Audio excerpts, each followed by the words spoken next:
So can you start by telling me your name? Yeah, my name's Robert Swilsberg. My name is Reese. My name is Michael. My name is Brandon Tolbert. My name is Alina Isabel Flores. My name is Eva. Hi, I'm Carly. My name is Sage. My name is Dylan Green. I'm Kate. My name is Olivia. My name is Hannah. My name is Jesselyn. My name's Keely. I'm Sydney. I'm Tyler. I usually just use he, him. Right now, I'm actually really confused about that, but I go by she, her, hers right now. That depends on the day. For today, I use they and them. Sometimes I use, in a lot of like professional settings, I use she, her because it's easier. And they, them is also kind of new to me, so it just depends. I use he, him pronouns. I identify as she, her. I prefer she, her, hers, or they, them, theirs, depending on the context that it's used in and what kind of people I'm around. I use queer mostly because I don't want to commit to one that is so specific. Because I'm only 20 years old. I don't know what I'm going to be into, who I'm going to be into in the future. And I feel like just saying gay or just saying bi kind of forces me to be in a box, and there's a level of expectation that like, oh, this is what I'm identifying as, so I can only do these certain things, and I can only interact romantically or sexually with these specific people. And I'm not like that. I'm an athlete. I'm a runner. I'm an admissions counselor now. I'm an Alaskan. I guess those are some of the big ones. Right now, I associate female. I'm so confused on this, but I'm questioning really a lot. Questioning gender, questioning sexuality. Yeah, I just feel like Keely. So yeah. Besides she, I guess it's bisexual. Oh wow, that's really great. I don't know.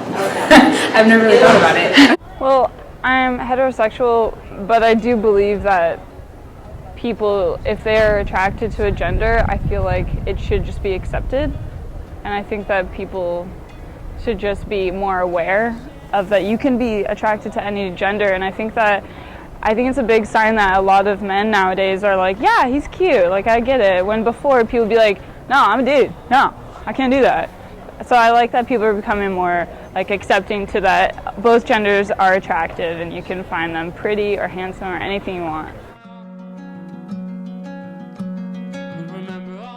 I'd say they're two separate things, but in a way I like that I do identify as queer, but I also use he, him pronouns, kind of in a way where it's like, yes, I can be a male, a cisgendered male that uses he, him pronouns, but I'm not afraid to wear a dress. If one day I wake up and I'm like, ooh, I feel really pretty today, let's paint my toenails and my nails and put on the bombest dress that I have. That's completely fine. Like, there's no reason why I can't be a male and also not be allowed to wear a dress. Like, fuck that. I would say roughly 7 months ago. Actually, when I came to Western, it's not really a thing anywhere else. Probably when I came to Western when I was 19. Probably when I was 17, probably on Tumblr. My junior year of high school, I have a lot of friends, especially in high school, who are in the LGBTQ community.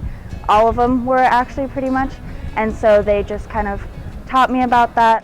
I don't think I'd ever thought about it all that much until like college, like as far as people go, like grammatically speaking. When I actually just came to Western, I came from a really small town, and it put a pretty tough hold on me, like throughout high school and throughout growing up. But yeah, when I first came to Western, I was asked what my pronouns were, and I hadn't actually no idea what that even meant.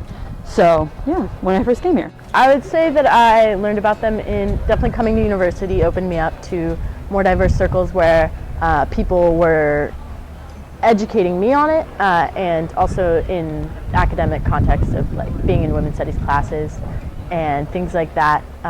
Whereas in high school, I really didn't have a concept of non-binary pronouns. I learned about people being able to use they, them pronouns when I was, I think, 16 or 17. But I have a transgender brother, and he came up with, like, he talked about becoming transgendered when he was in 7th grade. So I learned about that community when I was in 4th grade. Yeah.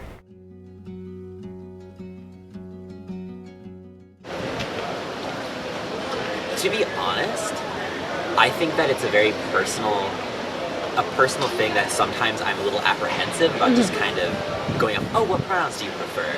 Because I guess I feel like it's probably just something that I need to get over and that I need to change, because it should just be a normal thing that we shouldn't have to worry about asking. But I feel like when I ask it at this point in time, I'm assuming a lifestyle to this person.